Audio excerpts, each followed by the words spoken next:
Good evening students, स्वागत है आप सभी का हमारे यूट्यूब चैनल में। आप इस वीडियो के माध्यम से क्लास 12 फिजिक्स में एमसीक्यू क्वेश्चंस और सब्जेक्टिव क्वेश्चंस का तैयारी कर रहे हैं। हमारा एक क्लास हो चुका है, आज दूसरा क्लास है। हम लोग शुरू किए थे इलेक्ट्रोस्टैटिक यूनिट से। आज हम लोग उसी कड़ी को आगे बढ़ाएंगे और जो क्वेश्चंस यहाँ पर आज लेकर आए हैं हम, वो पिछले साल पूछे गए क्वेश्चंस का कलेक्शन है।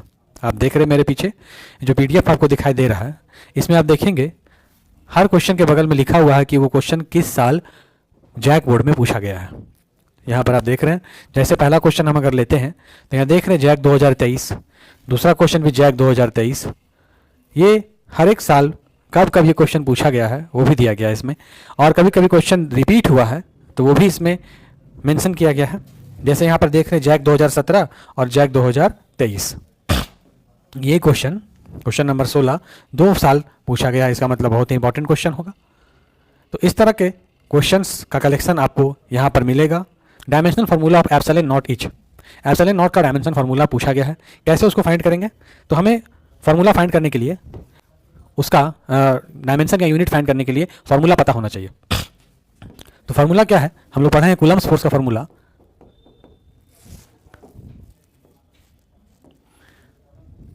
One by 4 pi epsilon not Q1 Q2 बटा में आर स्क्वायर, यही फार्मूला है।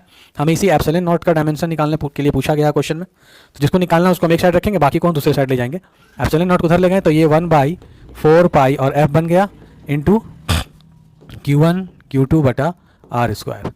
हमने कुछ नहीं किया, क्रॉस मल्टीप्लाई कर दिया। एप्सिलॉन नॉट यहाँ था, फोर्स यहाँ था, इसको यहाँ ले गए और इसको यहाँ ले गए। बाकी टर्म्स जो बाकी क्वांटिटीज़ थे अपनी जगह पर हैं, उसमें कोई चेंजेस नहीं हुआ। अब हम लोग इसका डायमेंशन पुट करेंगे। 1 बाई 4 पाई कांस्टेंट है, नंबर है, कोई डायमेंशन नहीं होगा। फोर्स का डायमेंशन हमको पता है बच्चों, MLT-2 है। चार्ज के लिए हम लोग AT लिखते हैं, फिर चार्ज है तो AT लिखेंगे, डिस्टेंस है तो L का पावर 2 हो जाएगा। अब इसको सॉल्व कर देंगे तो आंसर आ जाएगा। M को ऊपर ले जाएंगे तो देखिए M का पावर -1 हो जाएगा। L देखिए यहाँ पर 1 है, यहाँ 2 है, तो कितना हो गया 3, तो L का पावर हो गया -3 ऊपर जाने के कारण। T देखिए यहाँ पर -2 है और यहाँ पर T2 है, तो ये -2 पर जाएगा तो वो 2 हो जाएगा। 2 और 2 पहले से है 4 हो जाएगा, और बच गया A, तो A का हो गया 2। यही हो गया हमारा एप्सिलॉन नॉट का डायमेंशन।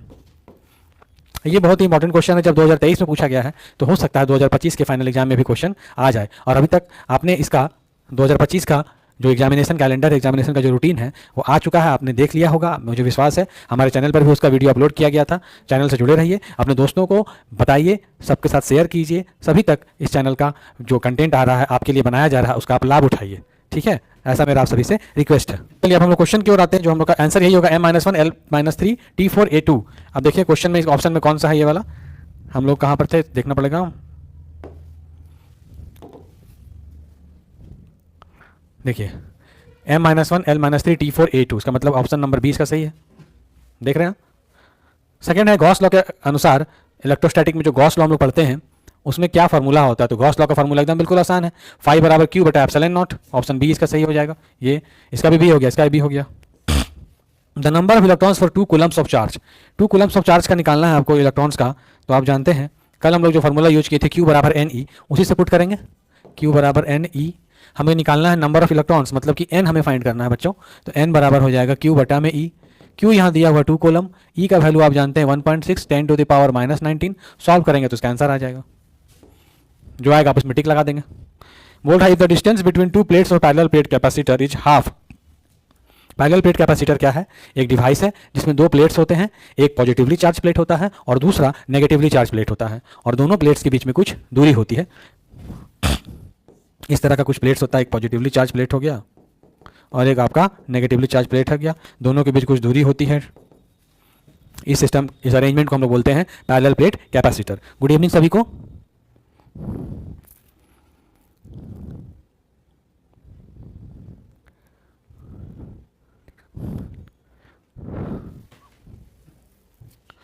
पूछा रहा है, बोल रहा है इसके कैपेसिटी से रिलेटेड क्वेश्चन है। जैसे कैपेसिटी का फॉर्मूला हम लोग पढ़े थे,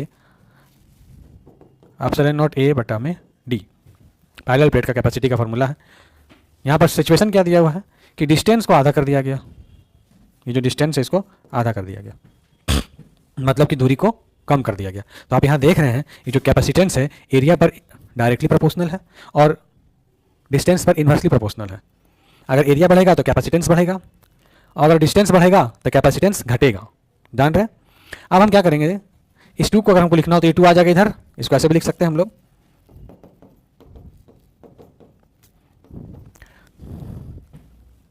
तो आप देख रहे हैं ये पहले से 2 गुना ज़्यादा बढ़ गया है, तो इसका आंसर हो जाएगा इंक्रीज इज 2 टाइम, क्योंकि आप देख रहे हैं यहाँ पर इन्वर्सली प्रोपोर्शनल है। अगर हम डिस्टेंस को बढ़ाएंगे तो कैपेसिटी घटेगा, यहाँ डिस्टेंस को घटा के कम कर दिया गया तो कैपेसिटेंस बढ़ जाएगा, तो कैपेसिटेंस कितना बढ़ जाएगा, 2 टाइम्स बढ़ जाएगा, इंक्रीज हो जाएगा।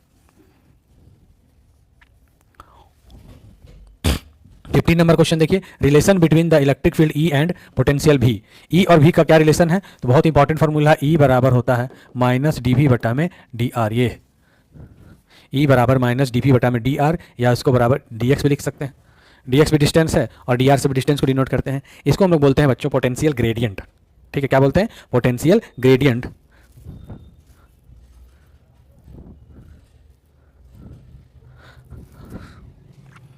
इसी तरह का बहुत सारा क्वेश्चन है, सब क्वेश्चन फार्मूला बेस्ड है। अगर आपको फार्मूला ध्यान में रहेगा तो सारा क्वेश्चन आप अपने आप सॉल्व करते जाएंगे। आगे हम लोग बढ़ते हैं, थोड़ा इसको स्क्रीन को क्लियर करते हैं।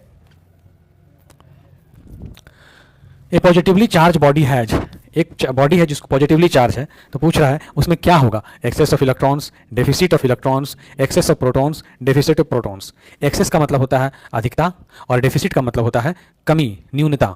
तो अगर किसी बॉडी में पॉजिटिव चार्ज की मात्रा ज़्यादा है तब हम क्या बोल सकते हैं कि उसमें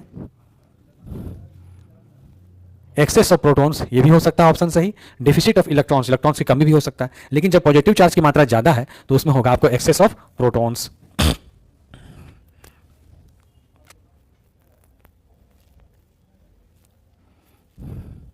ये क्वेश्चन भी कल आपको हम सॉल्व करवाए थे। If a charge on a body 100 NC, NC का मतलब है nano coulomb, then how many electrons are present on the body.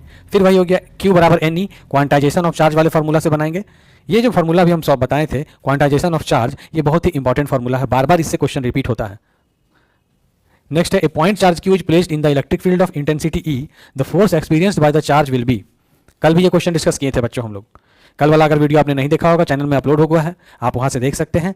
अगर आपका कोई वीडियो मिस हो जाता है तो भी कोई प्रॉब्लम नहीं है, आप चैनल में बने रहेंगे तो प्लेलिस्ट में सारा वीडियो आपको line by line, chapter wise आपको मिलता जाएगा। डाइलेक्ट्रिक कांस्टेंट फॉर मेटल बहुत इंपॉर्टेंट क्वेश्चन है, इस साल पूछा गया क्वेश्चन है 2024 में। ये होता है इनफाइनाइट, मेटल्स का इनफाइनाइट होता है। ठीक, अब आते हैं हम लोग कुछ सब्जेक्टिव क्वेश्चन की ओर बढ़ते हैं, जो क्वेश्चन आपके एग्जामिनेशन के लिए बहुत ही इंपॉर्टेंट है। देखिए आ रहा है सब्जेक्टिव क्वेश्चन, और यहाँ पर लास्ट में सबका आंसर भी दिया हुआ है। ठीक है, ये देखिए आंसर भी यहाँ दिया हुआ है, आप आंसर से भी मिला सकते हैं। The capacitance of parallel plate capacitor depends upon, अभी जस्ट हम लोग इसके बारे में चर्चा किए ना, capacitance of A parallel plate capacitor. Formula क्या होता है बच्चों, अभी हमने लिखा था सी बराबर एप्सिलॉन नॉट ए बटा में डी, जहां एप्सिलॉन नॉट है permittivity of free space, A denote करता है एरिया ऑफ द प्लेट, और डी डिनोट करता है डिस्टेंस बिटवीन टू प्लेट्स। आइए अब इसके ऑप्शंस पर गौर करते हैं। Thickness of the plate, mass of the plate, density of the plate, area of the plate. अब यहाँ पर आप खुद देख सकते हैं कि कौन सा ऑप्शन सही होगा। क्या थिकनेस का यहाँ पर कोई टर्म है, नहीं है, इसका मतलब ये नहीं होगा। मास का कोई टर्म है, नहीं है। डेंसिटी का कोई टर्म है, नहीं है। किसका टर्म है, एरिया, एरिया दिखाई दे रहा है, इसका मतलब ये डी ऑप्शन सही होने वाला है। थोड़ा सा अपना रिजोल्यूशन को आप लोग बढ़ाएंगे तब आपको क्वेश्चन साफ साफ दिखाई देगा बच्चों। अगर आप देख रहे हैं यूट्यूब पर, तो वहाँ पर कल भी आपको हम बताए थे, सेटिंग्स में जाकर अपने रिजोल्यूशंस को आप एटलीस्ट 480p पर रखेंगे, तभी आपको यहाँ का जो स्क्रीन में क्वेश्चन है वो साफ साफ। पहला question, define electric dipole movement and right it's SI unit. Electric dipole movement के बारे में कल भी डिस्कस किए थे। इलेक्ट्रिक डायपोल मूवमेंट एक सिस्टम है जिसमें दो चार्ज होते हैं इक्वल और अपोजिटिवली, और उनके बीच जो एक कुछ खास डिस्टेंस होता है उसको हम लोग बोलते हैं 12 से डिनोट करते हैं। ठीक, एक माइनस है एक प्लस है, और इस इलेक्ट्रिक डायपोल का हम जब मूवमेंट निकालते हैं तो उसका फॉर्मूला होता है P बराबर Q इंटू 12। देखिए यहाँ पर दिया हुआ P बराबर Q इंटू 12। P डिनोट करता है इलेक्ट्रिक डायपोल मूवमेंट को, Q है चार्ज, और 12 जो है इन दोनों के बीच का डिस्टेंस है। अब इसका ऐसा यूनिट निकालना, तो चार्ज का यूनिट होता है कूलम और डिस्टेंस का यूनिट होता है मीटर, तो ये बन गया coulomb metre. What is quantization of charge, most VVI question है। देखिए कितने बार पूछा गया, 12 में, 13 में, 14 में, 17 में, फिर से इसको पूछे जाने की संभावना है, आपसे पूछ सकता है ये क्वेश्चन। देखिए अभी आपको क्वेश्चंस का पैटर्न पहले समझना होगा। आपको याद होगा पहले भी आपसे हम बताए हैं कि क्वेश्चंस का पैटर्न क्या रहने वाला है।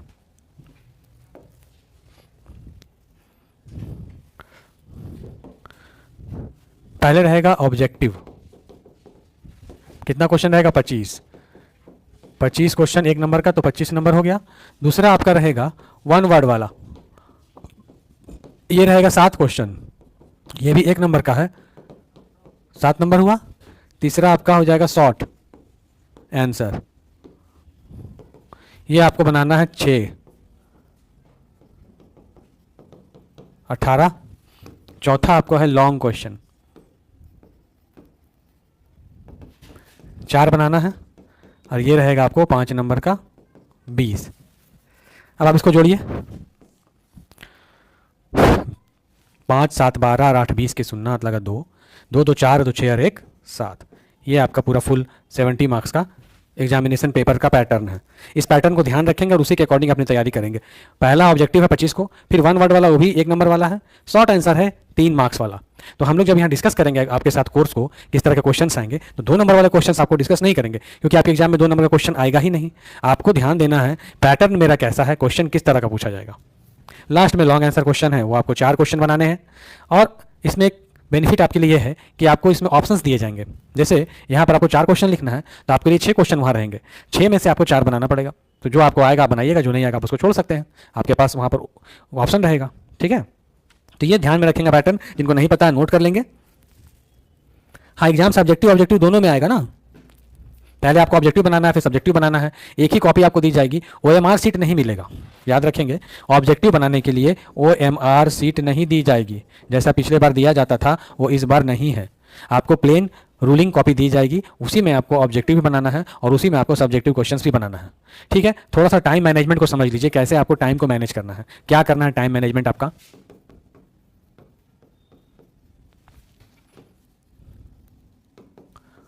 टोटल टाइम आपको जो मिलेगा फिजिक्स के एग्जाम के लिए 3 घंटा 15 मिनट। ठीक है, 3 घंटा 15 मिनट, इसमें 15 मिनट मिलता है क्वेश्चन पढ़ने के लिए और 3 घंटा आपको पूरा समय मिलेगा क्वेश्चन को सॉल्व करके लिखने के लिए। तो मेरे ख्याल से ये बहुत ही ज़्यादा इनफ टाइम है। जो बच्चे अच्छे से तैयारी कर रहे हैं, ईमानदारी से पढ़ रहे हैं, पूरा मेहनत कर रहे हैं, उनके लिए इतना समय काफ़ी है, आराम से आप बना सकते हैं। तो अब आप इसको इसमें इस समय में कैसे आपको क्वेश्चन को सॉल्व करना है, वो जरा आप इसका स्ट्रैटेजी को समझ लीजिए, ताकि आपको एग्जाम में क्वेश्चन सॉल्व करने में दिक्कत ना हो। जब आपको क्वेश्चन दिया जाएगा तो शुरू का पहला 15 मिनट ही आप खर्च करेंगे इसको सॉल्व करने में, ऑब्जेक्टिव को सॉल्व करने में। आपको सॉल्व नहीं करना, बस क्वेश्चन को पेट पलट पलट के पढ़ते जाना है। क्वेश्चन में अपना थोड़ा मोड़ा टिक लगा सकते हैं, या मन में आप अपना आंसर सेलेक्ट करके रख सकते हैं कि अच्छा इस क्वेश्चन का आंसर ये होगा। तो 15 मिनट में आपको 25 ऑब्जेक्टिव पढ़ लेना।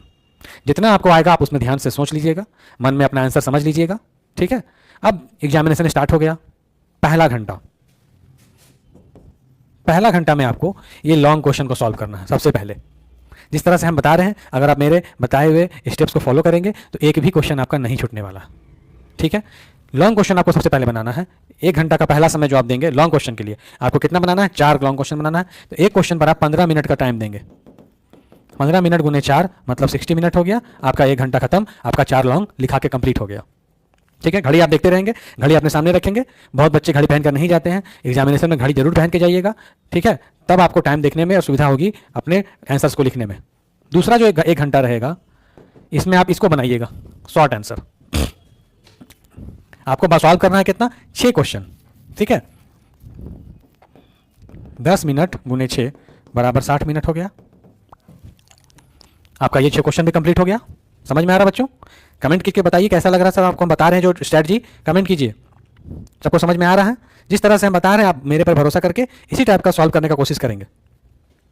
लास्ट का जो 1 घंटा बचा, अब इसमें आपको आराम से ये 1 वर्ड वाला 7 क्वेश्चन बनाना है और ऑब्जेक्टिव का क्वेश्चन आपको जो आपने 15 मिनट में पहले सॉल्व करके रखा था उसको अच्छे से लिखना है। अगर किसी क्वेश्चन में न्यूमेरिकल प्रॉब्लम है तो आप आराम से 1 घंटा में उसको बना सकते हैं। ठीक है, ये एक आइडियल सिचुएशन है एग्जामिनेशन में क्वेश्चंस को सॉल्व करने का। ठीक है, अगर इसमें थोड़ा सा आगे पीछे होता है तो आप मैनेज कर सकते हैं। अब आगे पीछे क्या होने का संभावना है, जैसे आप पहला घंटा में आंसर्स को लिख रहे हैं। ठीक है, लॉन्ग आंसर आप लिख रहे हैं, आपको लॉन्ग आपने याद करके आया है, प्रैक्टिस करके आपने आया है, आप आए एग्जाम में लिखना स्टार्ट किए, 3 क्वेश्चन आप लिखे, चौथा आप आधा लिख के छोड़ दिए, भूल गए, तो बस आपको वहाँ पर उसके लिए जगह छोड़ देना है, पेज छोड़ देना है ब्लैंक। ठीक, और उसको छोड़ के आगे बढ़ जाना है। आप उसी में अटक के मत रहिए, क्योंकि आपका समय वहाँ रुकने वाला नहीं है, समय तो चलते रहेगा। आपको अपना आंसर्स को लिखते चले जाना है, जितना आएगा ठीक है, नहीं आएगा वो भी ठीक है, आप उसके लिए ब्लैंक स्पेस छोड़ दीजिए, आगे बढ़ जाइए। ठीक है, कॉपी जब मिलता है तो सबसे पहले आप क्या करेंगे, फर्स्ट पेज में मार्जिन पहले अच्छे से छोड़ेंगे। पहला का आंसर ऑब्जेक्टिव के लिए ऐसे आंसर, एक लाइन छोड़ के दूसरा का आंसर, फिर एक लाइन छोड़ के तीसरा का आंसर ऐसे लिखेंगे। पहला का आंसर मान लीजिए बी है तो यहाँ बी लिखेंगे, और बी के साथ इसका जो ऑब्जेक्टिव में ऑप्शन दिया उसको लिखना बहुत जरूरी है। सपोज इसका 90 डिग्री आंसर है तो इसको आप 90 डिग्री भी लिखेंगे ऐसे। बहुत बच्चे क्या करते हैं ABCD लिखकर छोड़ देते हैं, तो वो सही तरीका नहीं है बच्चों। आपको प्रॉपर सही आंसर लिखने का तरीका पता होना चाहिए, और वही आपके साथ मैं अभी शेयर कर रहा हूँ, आपको वही चीज़ मैं अभी समझा रहा हूँ। आप जब पहला लिखेंगे आंसर देंगे बी, और उसका जो साथ में ऑप्शन दिया उसको भी जरूर लिखेंगे। दूसरे पर आए, दूसरा का आंसर मान लीजिए डी है, इसका आंसर है नन ऑफ दीज, तो नन ऑफ दीज ये भी वर्ड आपको यहाँ पर ऐसे लिखना पड़ेगा। क्लियर। तीसरा का आंसर ए है, इसको आप ए लगा दिए। तीसरा का आंसर में मान लीजिए 600 आंसर था, कोई न्यूमेरिकल क्वेश्चन था, वो 600 आंसर आया था तो उसको टिक लगा दिए। तो क्वेश्चन के साथ ऑप्शन और उसका आंसर भी लिखना बहुत ही जरूरी है, ये बिल्कुल सही तरीका है। और इसको लाइन बाय लाइन सीक्वेंस से लिखेंगे, 1 2 3 4 एकदम लगातार आप 25 तक लिख कर खाली जगह छोड़ दीजिए शुरू में। लास्ट वाले घंटे में आप ऑब्जेक्टिव बना लेंगे आराम से, आपका क्वेश्चन का आंसर कंप्लीट हो जाएगा। इस तरह से पूरा आपका पेपर फिनिश हो जाएगा। और ये जो टाइम मैनेजमेंट है ये कब काम करेगा, जब आप अपने घर में डेली प्रैक्टिस करेंगे क्वेश्चन आंसर लिखने का। एकदम जैसे एग्जामिनेशन में आपको एग्जाम जाकर देना है वैसा प्रैक्टिस आप घर में करेंगे, तभी ये चीज़ पॉसिबल होगा। आपके पास मॉडल सेट है, प्रीवियस ईयर क्वेश्चंस होंगे, उनको आप उठाइए और बनाना शुरू कीजिए। लिख लिख कर रफ कॉपी को पूरा भर दीजिए, क्योंकि जितना आप लिख कर प्रैक्टिस करेंगे उतना आपका एग्जामिनेशन बढ़िया जाएगा, उतनी बढ़िया से तैयारी होगी, और आपका पेन एग्जामिनेशन हॉल में बिल्कुल नहीं रुकेगा। बहुत सारे बच्चे केवल ऐसे पढ़ते हैं पेज पलट के, अच्छा ये वाला ऐसे है, ये तो हमको याद हो गया, ये तो मैं कर लूंगा, फिर पेज पलट दिया, अच्छा ये ऐसे लिखना, ये मैं कर लूंगा। ऐसे आप करेंगे, केवल देख देख कर प्रैक्टिस करेंगे तो एग्जामिनेशन में आपसे नहीं लिखाएगा। ऐसी गलती आप भूल के नहीं कीजिएगा। जितना भी डेरिवेशन है, जो भी फार्मूलाज हैं, जितने भी न्यूमेरिकल प्रॉब्लम्स हैं, सबको आप लिख कर प्रैक्टिस करें, तभी एग्जामिनेशन में आपसे वो हो पाएगा। ठीक है। आशा है आपको जो मैंने स्ट्रेटजी समझाई है वो आपको काम करेगी और आप इसको जरूर फॉलो करेंगे। ठीक है।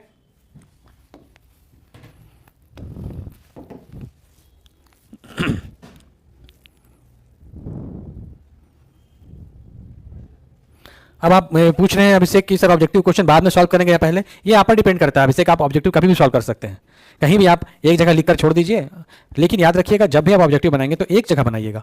ऐसा नहीं कि पहला पेज में 5 ऑब्जेक्टिव लिख दिए, फिर बीच में मन किया तो फिर 10 ऑब्जेक्टिव बना दिए, फिर अगला पेज में लास्ट में 5 ऑब्जेक्टिव बना के घर चले गए। ऐसे नहीं करना है। ऑब्जेक्टिव जितना भी क्वेश्चन होगा वो एक जगह पर एक लाइन से सीक्वेंस में आपको बनाना है। ठीक है। तब वो चेक करने वाले टीचर के लिए सुविधा होगी और आंसर भी आपका देखने में आसान होगा, सही रहेगा। तरीका बिल्कुल वही सही है।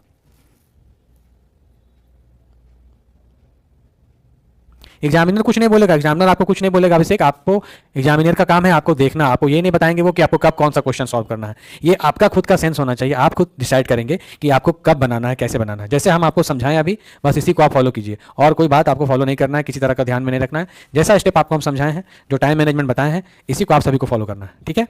ओके।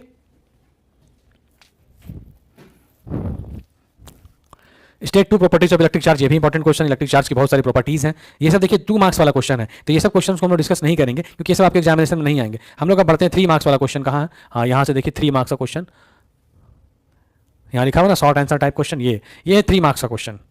इसमें जो जो क्वेश्चन दिया है ये सब आपके आने के लिए संभावना इसमें है। पहला क्वेश्चन बोलता है define electric potential. Electric potential को डिफाइन करना है, डिराइव करना है एक्सप्रेशन इलेक्ट्रिक पोटेंशियल का at a point distance r from a point charge q is greater than 0। q is greater than 0 लिखा हुआ, इसका मतलब है कि जो चार्ज होगा वो पॉजिटिव चार्ज होगा, क्योंकि 0 से बड़ा है। अगर 0 से छोटा उसका वैल्यू होता तो उसका मतलब उस चार्ज का मैग्नीट्यूड नेगेटिव है और वो एक नेगेटिव चार्ज है। इलेक्ट्रिक पोटेंशियल क्या था, याद होगा आपको, वर्क डन होता है। इलेक्ट्रिक पोटेंशियल का मतलब है वर्क डन। एक चार्ज को इनफाइनाइट से एक बिंदु तक लाने में किया गया कार्य, किया गया वर्क डन ही इलेक्ट्रिक पोटेंशियल के नाम से जाना जाता है। इलेक्ट्रिक पोटेंशियल एक स्केलर क्वांटिटी है, इसको हम लोग V से डिनोट करते हैं, और इसका जो SI यूनिट होता है वो होता है volt, VOLT volt electric potential का SI यूनिट है। ये भी एक ऑब्जेक्टिव क्वेश्चन है। देखिए, अगर आप सब्जेक्टिव क्वेश्चन अच्छे से करते हैं, लिखकर प्रैक्टिस करते हैं बच्चों, तो इसमें आपको बीच बीच में बहुत सारे ऑब्जेक्टिव क्वेश्चन भी कंप्लीट होते चले जाएंगे साथ में। ये इसका डेरिवेशन है। इसका डेरिवेशन देखिए, यहाँ जो PDF आपको हम दिखा रहे हैं, इसमें जो आंसर्स दिए हुए हैं ये थोड़ा सा डायरेक्ट लिखा हुआ है। आप जो PDF है, नोट्स आपके पास अवेलेबल है, हमारा जो इंस्टीट्यूट है उसमें जो नोट्स अवेलेबल कराया जाता है आपको, उसमें स्टैंडर्ड मेरा हैंड रिटन नोट्स दिया हुआ है, उसको आप फॉलो करेंगे, वहाँ से आप आंसर लेंगे।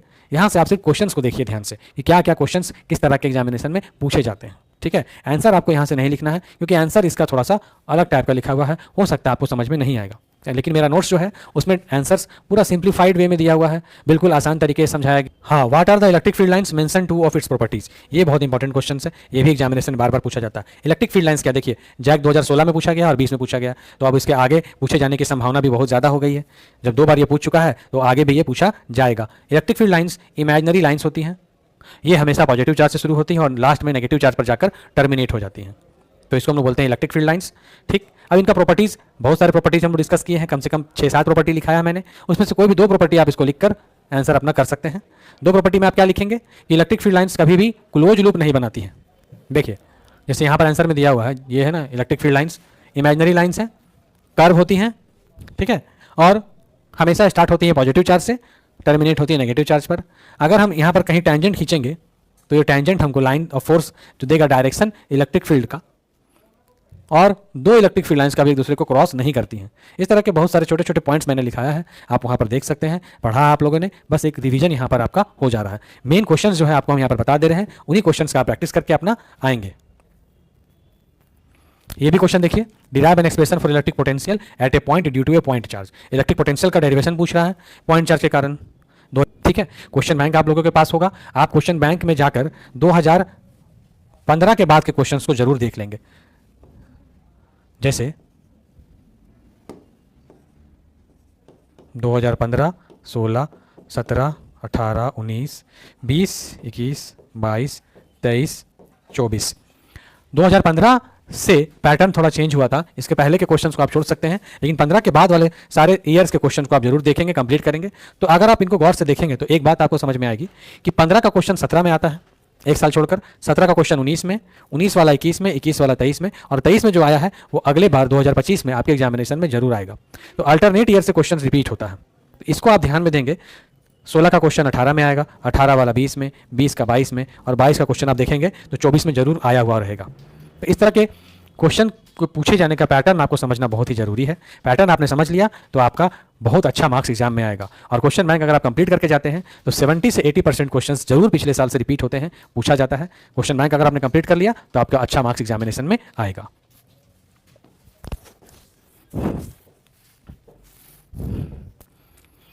Derive an expression for the torque experience by electric dipole kept in uniform electric field. अब देखिए ये शॉर्ट क्वेश्चन है, 3 मार्क्स का, 3 नंबर में पूछे जाने वाला क्वेश्चन है।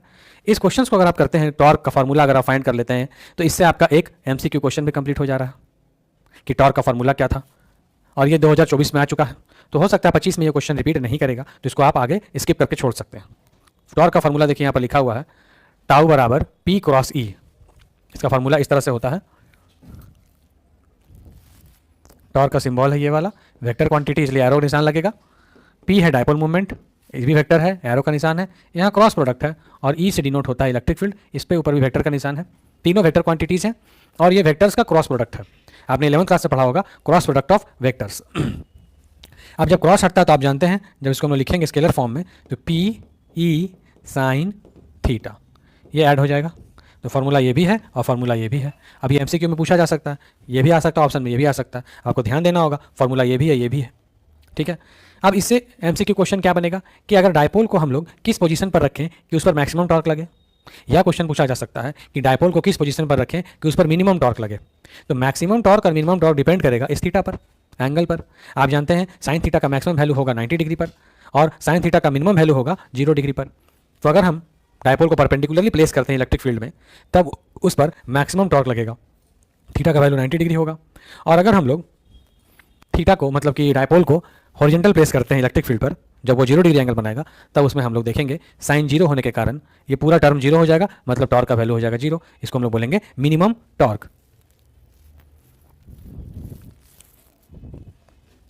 यहाँ पर देखिए केसेस दिया हुआ, केस 1, केस 2, केस 3। थीटा 0 होगा तब कितना होगा, थीटा 90 होगा तो कितना होगा, थीटा 180 होगा तो कितना होगा। यहाँ भी जो ये दिया हुआ है कि अगर 0 होने से स्टेबल इक्विलिब्रियम में आता है, 90 होने से मैक्सिमम लगता है, और 180 होने से भी इक्विलिब्रियम में रहता है।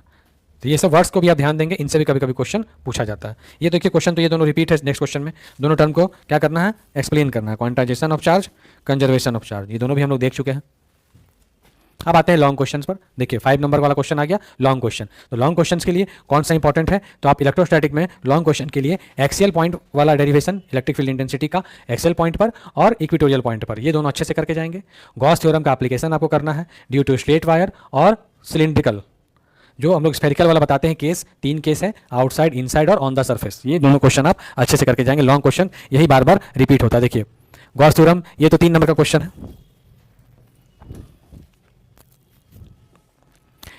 State Gauss theorem in electrostatic, using Gauss theorem derive an expression for electric field intensity at any point. देखिए आउटसाइड, चार्ज स्फेरिकल सेल और इनसाइड, यही अभी हम आपको बता रहे थे।